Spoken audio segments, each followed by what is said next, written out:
بسم اللہ الرحمن الرحیم۔ شروع اللہ کے پاک اسم سے جو رحمان بھی ہے اور رحیم بھی۔ خطبہ امام علی علیہ السلام۔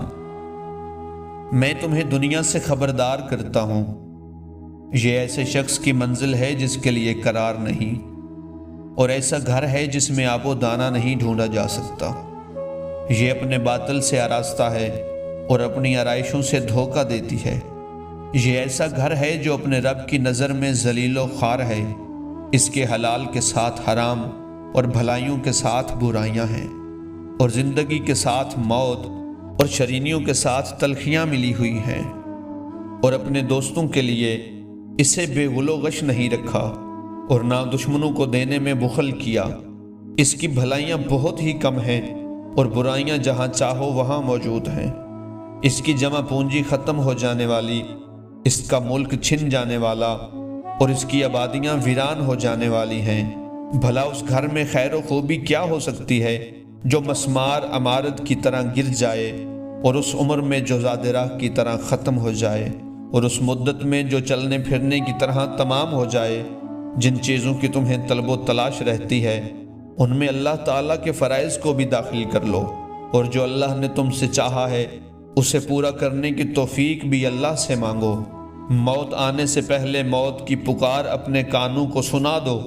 اس دنیا میں زاہدوں کے دل روتے ہیں، اگرچہ وہ ہنس رہے ہوں، اور ان کا غم حد سے زیادہ بڑا ہوتا ہے، اگرچہ ان کے چہروں پر مسرت ٹپک رہی ہو، اور انہیں اپنے نفسوں سے انتہائی بیر ہوتا ہے، اگرچہ اس رزق کی وجہ سے جو انہیں میسر ہے اس پر رشک کیا جاتا ہو۔ تمہارے دلوں سے موت کی یاد جاتی رہی ہے، اور جھوٹی امیدیں تمہارے اندر موجود ہیں۔ آخرت سے زیادہ دنیا تم پر چھائی ہوئی ہے، اور وہ آخرت سے زیادہ تمہیں اپنی طرف کھینچتی ہے۔ دین خدا کے سلسلے میں تم ایک دوسرے کے بھائی بھائی ہو، لیکن یہ بدنیتی اور بدظنی نے تم میں تفرقہ ڈال دیا ہے۔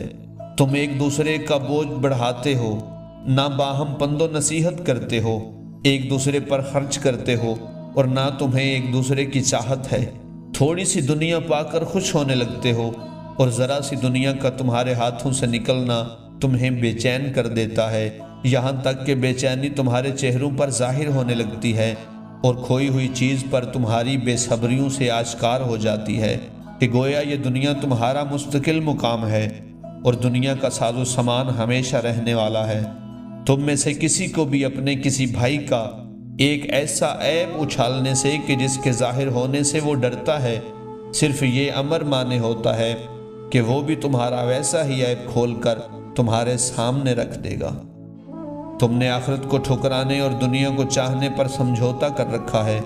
تم لوگوں کا دین تو یہ رہ گیا ہے کہ جیسے ایک دفعہ زبان سے چاٹ لیا جائے، اور تم اس شخص کی طرح مطمئن ہو چکے ہو جو اپنے کام و دھندے سے فارغ ہو گیا ہو اور اپنے مالک کی رضامندی حاصل کر لی ہو۔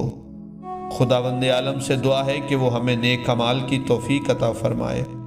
اگر آپ کو ویڈیو پسند آئے تو ویڈیو کو لائک اور چینل کو سبسکرائب کریں۔ ملتے ہیں اگلی ویڈیو میں۔ اللہ حافظ۔